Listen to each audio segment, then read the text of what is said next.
Hey everybody, this is Garrett Fuller with MMORPG. I am here with Dave Kosak, lead narrative designer of World of Warcraft.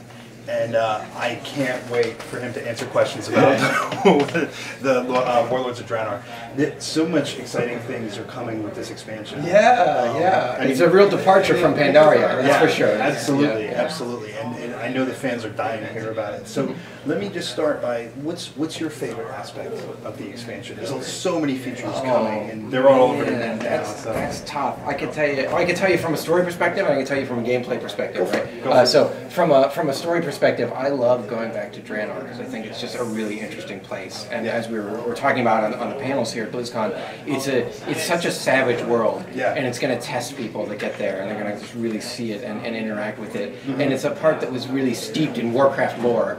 And so it's we get to finally explore this place that we haven't really been able to see in the games yet. So from a story perspective, that excites me because there's just going to be a ton of opportunity for heroic adventure and really cool stuff going on. From a gameplay perspective, there's a lot of things that I love that we're doing. There's a lot of quality of life improvements. The garrison is going to be really cool. Unbelievable. Next question, by the way. Okay, good, because we'll talk more about that. But the other thing that I really like is flexible raiding. I think is going to make a huge impact to the game. It's we're already seeing that in patch 5.4.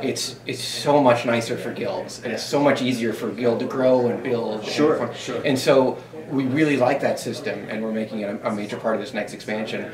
And it's part of just an overall philosophy of just being able to play with your friends.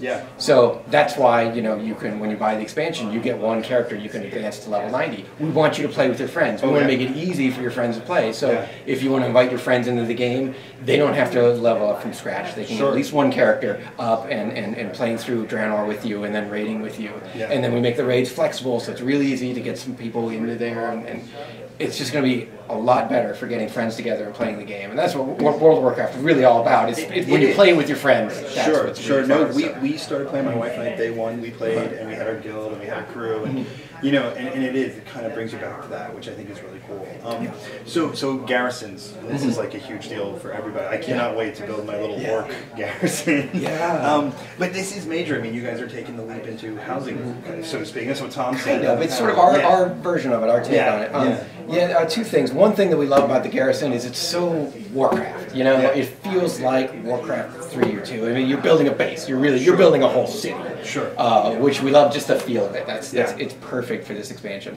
The other thing about it is, it's gameplay. So, we never put player housing in World of Warcraft because it seemed like an immense expense on our part to do all these resources for something that was really not interactive. You walk into your house, it's cool, and then you leave. We wanted gameplay behind it. So we got really brave seeing how the farm worked out in Pandaria.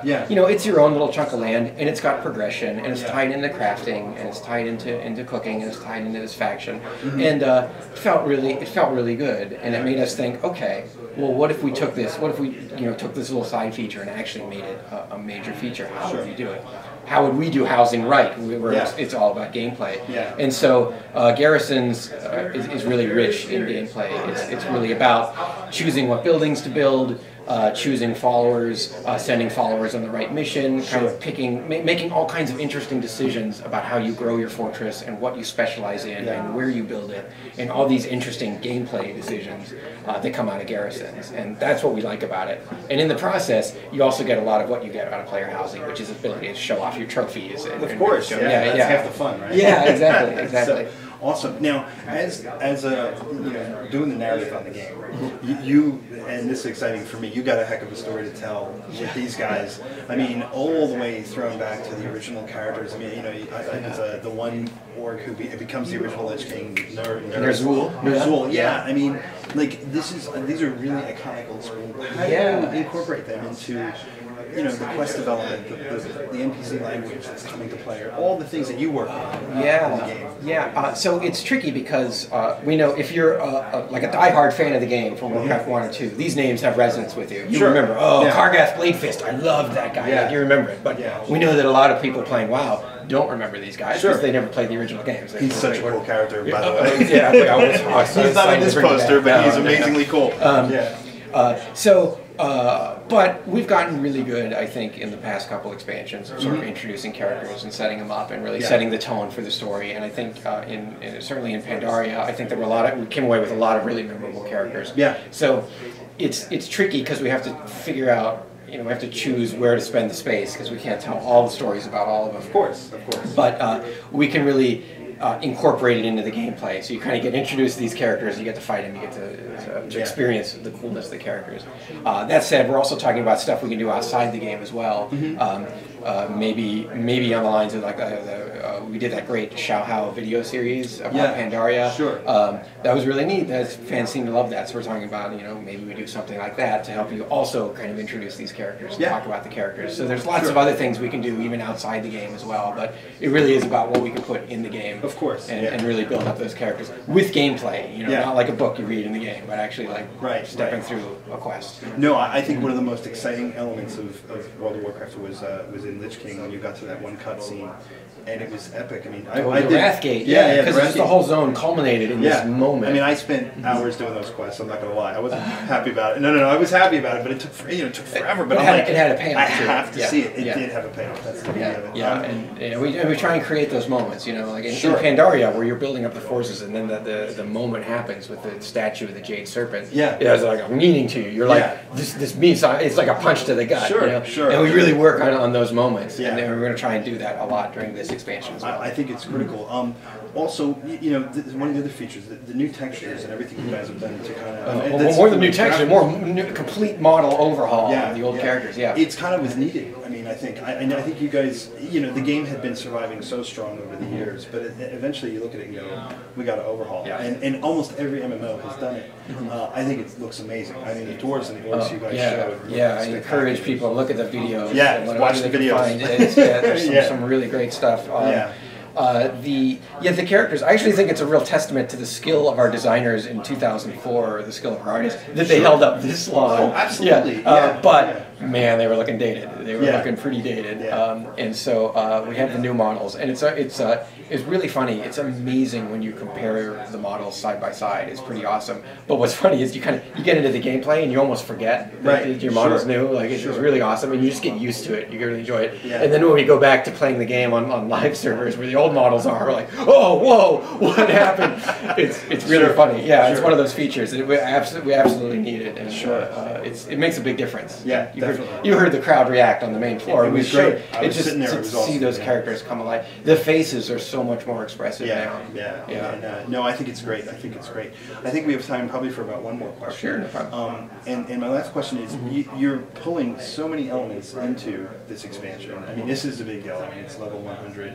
Your 10-year anniversary is coming up. There's so many aspects to it. What is it like on the working environment for you guys? I mean, day to day, you're dealing with this content. Obviously, this is a huge payoff hearing the cheers and stuff like this. Absolutely. So, what's interesting with the World of Warcraft team right now is we're growing the team aggressively because we want to come out with content faster. We think that's going to really be good for the game, is to have these these big patch milestones and these big expansion milestones come out at a faster pace. Sure. So we're growing the team, and that's part of it's this kind of juggling act of getting a whole lot of content out to a whole lot of players, which is really exciting. But also, you're always going a million miles an hour. Of course. I had people working on patch 5.2 while we were doing patch 5.1, and then a whole bunch of people moved on to the next expansion while we were doing some content from patch 5.3, and then you're really juggling people. So, but it's pretty exciting. And what's best and what's so satisfying is that it's this evolving world. It's a live server, a live community. Stuff is going on. And I'll tell you, one of the most satisfying things from Pandaria was no one knew who the war chief was going to be until someone killed Garrosh, defeated Garrosh on a live server, and people were watching the streams and talking about it. It was crazy. I know, I did. So it was this great shared moment with our community. I mean, like everybody got to talk about it, like when the new war chief came, who it was, and now years from now, people can talk about this shared history. Like, do you remember when Garrosh was war chief? Oh yeah, he was war chief for years, and then we kicked his butt, and then this happened. It's like a bad political era. Right. It's like, it's this evolving, evolving story. That's exciting. That's what keeps it really, that's what keeps us going, for sure. Awesome. Dave, thanks so much for taking time. Thank you very much. It's been a pleasure. BlizzCon has been amazing, guys. Definitely check out all the videos. I'm Garrett Fuller. This is MMORPG, and we will see you online.